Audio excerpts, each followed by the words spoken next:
देखिए, आपको पता है कि हमारे इंडिया के अंदर लोकसभा एंड राज्यसभा द्विसदनीय व्यवस्था है, टू हाउस है, ठीक है। टू हाउस है हमारी पार्लियामेंट के अंदर, क्लियर है।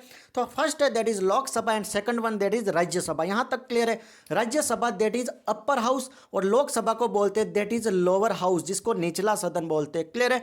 वैसे ही स्टेट के अंदर होता है लेजिस्लेटिव असेंबली और legislative council, legislative assembly and legislative council, Vidhan Sabha and Vidhan Parishad, clear है। तो कई सारे स्टेट ऐसे हैं जहां पर विधानसभा और विधान परिषद ऐसे ही दोनों है। तो ये कितने टोटल 6 स्टेट है, कितने टोटल 6 स्टेट है जहां पर विधानसभा एंड विधान परिषद दोनों है। बाकी में ओनली विधानसभा ही है। मोस्ट इंपोर्टेंट जो काम होता है वो लोकसभा से ही होता है। अब ये हर 5 साल के अंदर 5 साल ही इसका कार्यकाल होता है, क्लियर है।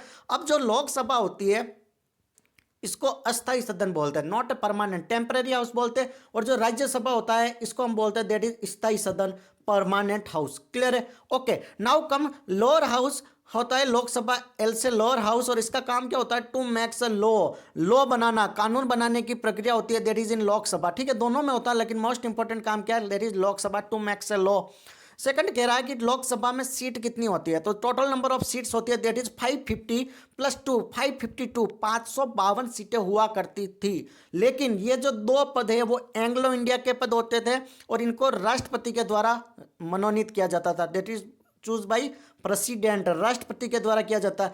इन 2 पदों को रिमूव कर दिया, इन 2 पदों को क्या कर दिया 8% रिमूव कर दिया। और रिमूव को किसके द्वारा किया गया 104th अमेंडमेंट 2019। इसको इम्प्लीमेंट कब किया 25 जनवरी 2020 से इसको पूरी तरीके से लागू कर दिया, क्लियर है सर। 104th अमेंडमेंट में एक चीज और क्या ऐड की, 104th अमेंडमेंट में क्या किया कि SC ST का जो रिजर्वेशन मिलता था इसको 10 साल के लिए और एक्सटेंड कर दिया गया, क्लियर है।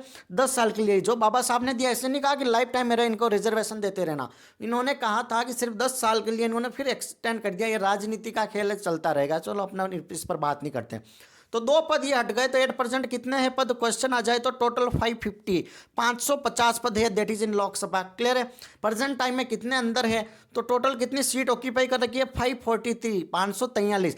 तो देखो 550 में से 530 सीट तो मिली है दैट इज स्टेट को, राज्यों को, और 20 मिली है दैट इज यूनियन टेरिटरी, केंद्र शासित प्रदेश, क्लियर है। तो अब 20 में से 19 तो केंद्र शासित प्रदेश की सीटें भरी हुई है और 530 में से 524, 8% जो स्ट्रेंथ है लोकसभा की वो है दैट इज 543। टोटल सीट कितनी अवेलेबल है दैट इज 550, मैक्सिमम स्ट्रेंथ है 550, इसके अंदर 543 सीट्स अभी फुलफिल्ड की गई है। और लोकसभा का मोस्ट इंपॉर्टेंट वर्क है that is to make a law. यहाँ तक कोई डाउट है? ओके, अगर ऐसे ही पॉलिटी आपको पढ़नी है तो चैनल को लाइक शेयर सब्सक्राइब जरूर कर दे। Thank you so much.